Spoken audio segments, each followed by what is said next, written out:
You want to know what happens to an eyeball when it gets punctured? Do you got any idea how much blood jets out of a guy's neck when his throat's been slit?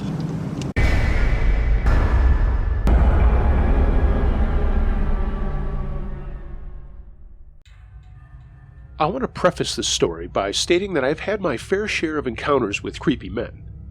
This situation, however, scared the life out of me. It's the first time I genuinely felt like my life was in danger. My husband and I had to drive 17 hours last week to North Carolina for a wedding.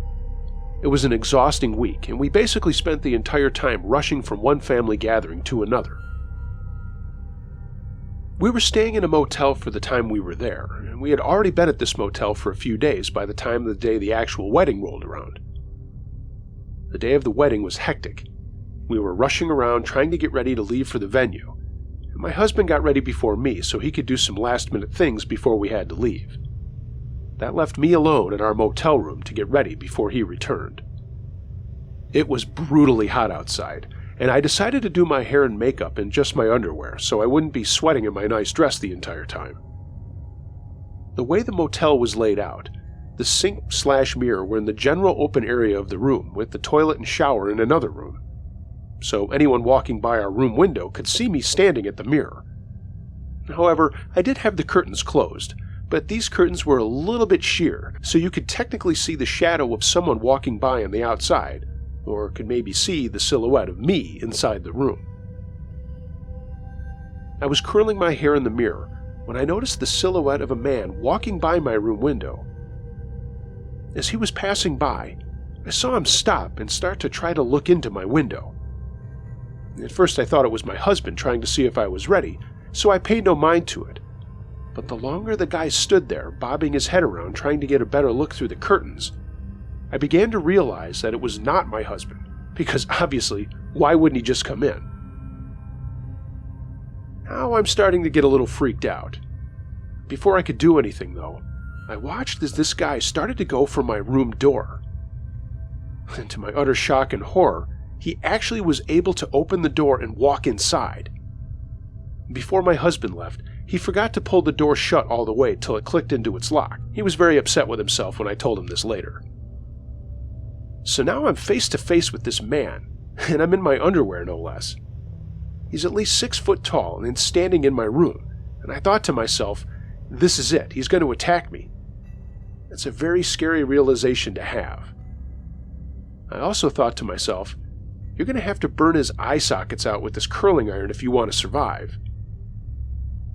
For a few seconds, probably only a second or two, but it felt a lot longer, he just stood there staring at me like I was a piece of meat and he was starving, ready to pounce on me like prey. He then began to smile the most evil-looking, toothy grin I've ever seen and started mumbling something under his breath. I couldn't make out what he was saying completely, but I did make out the words, "pretty lady," and "come here." I don't know if it was the fight or flight response, but I suddenly got pissed and I charged towards him, ready to strike him with my hot curling iron. I screamed as loud as I could, "Get the fuck out of here!" And that must have startled him, because he jumped back, out onto the balcony of the motel. I saw this as my chance, and I ran for the door, and I was luckily able to get to the door and slam it shut right before he was about to make his second attempt at entering. I immediately collapsed on the floor, sobbing. I literally was too scared to move from that spot until my husband came back about 15 minutes later. I told him the whole thing, and he was freaked out. He initially wanted to find the guy so he could beat the shit out of him, but I refused to let him leave my side. He must have apologized 1,000 times during the rest of our trip for not making sure that the door was locked before leaving. But I told him that day, and the whole trip, was so rushed I could see how it happened. We went to the hotel management and told them the whole story. The police were obviously called, and I gave them a description of the guy so they could see if it was someone who was staying at the motel. And after going around to a few motel occupants, they said no one matched his description and concluded he wasn't staying there. We were late to the wedding that day, and the whole experience just ruined what should have been a happy time. We planned on staying another day before our long drive home, but we just both wanted out of there as soon as possible. We skipped most of the reception, went back to the motel, packed up, and left. I am usually so vigilant about locking my doors, especially when I'm home alone. Just goes to show you, all it takes is that one time you forget to check your locks, and that certain unwanted guests will invite themselves in.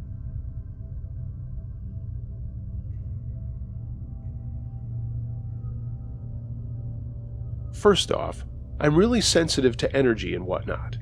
And everywhere I go and every person I'm with, my senses are on high alert. It has caused serious anxiety since I was very young.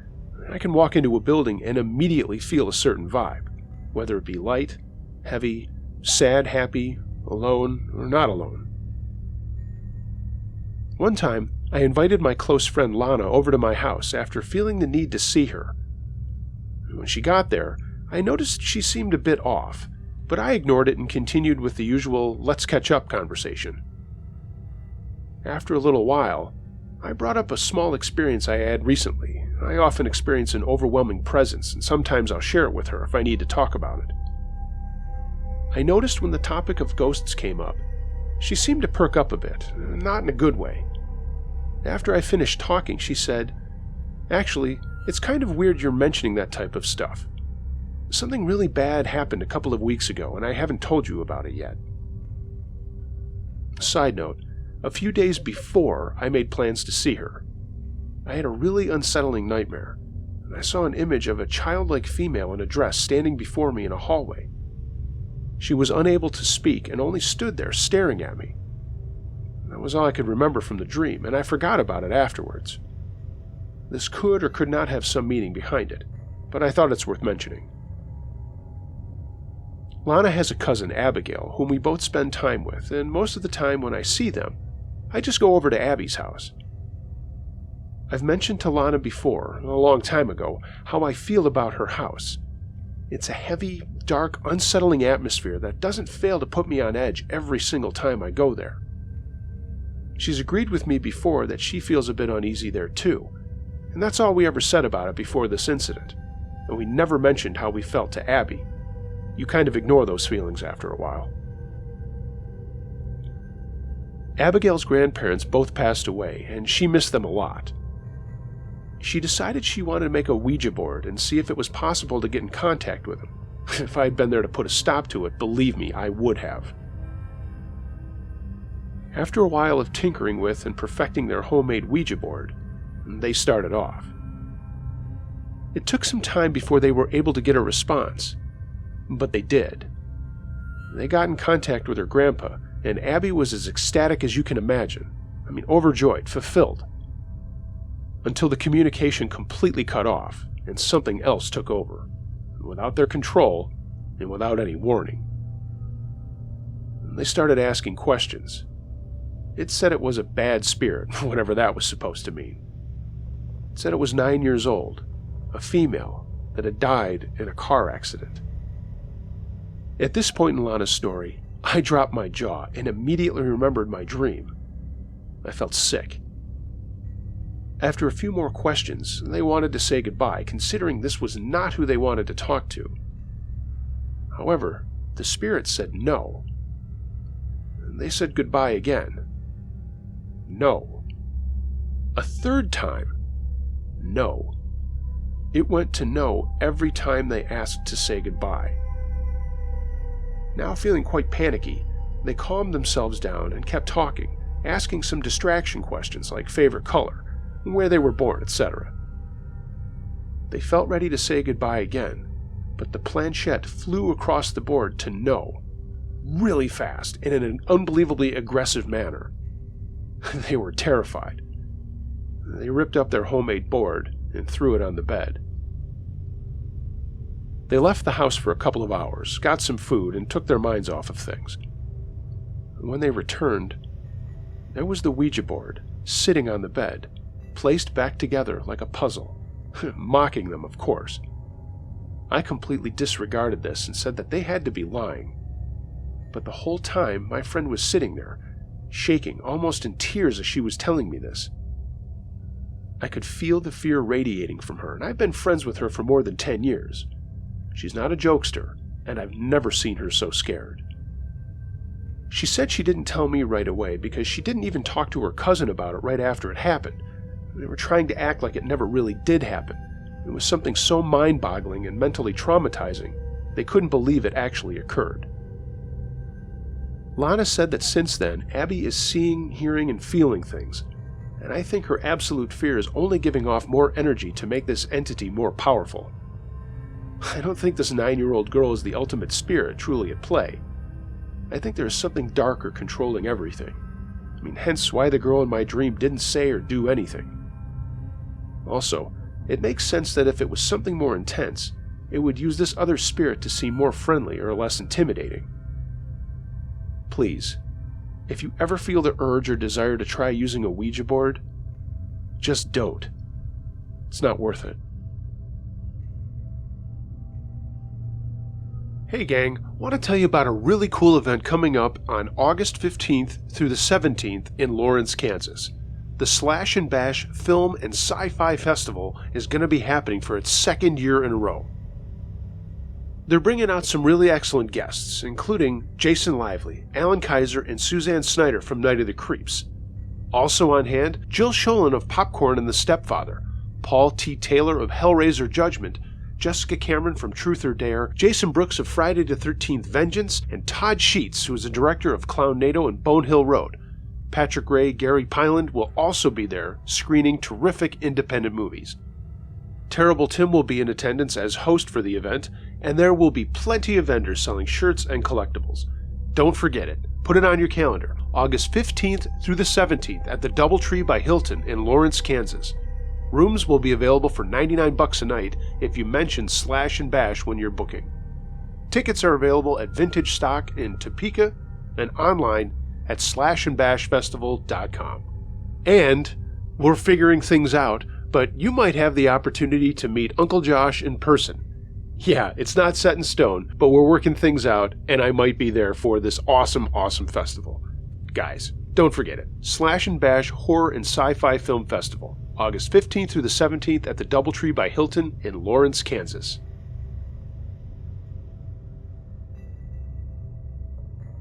This is a pretty long story. It happened over the span of 2 months, so I'll try to keep it as short as possible. In 2016, a friend of mine, Max, had invited me to go to a kickback. I had just gone through a breakup and didn't really want to go out or do much of anything, but I figured, what's the worst that could happen? Max had been trying his hardest to get me out of my depressed state. While there, I noticed this guy, we'll call him John, and he was staring at me a lot. I'd see it out of the corner of my eye, but thought maybe I was imagining it. John was Max's new friend, and they had just met less than a month ago. During this kickback, Max and I ended up planning our first cabin trip to Big Bear. Max had invited his friends Jeffrey, Manny, and John, and I invited 2 of my friends, Kat and Chris. The trip was set for 2 months later, so we spent the 2 months getting to know Max's friends.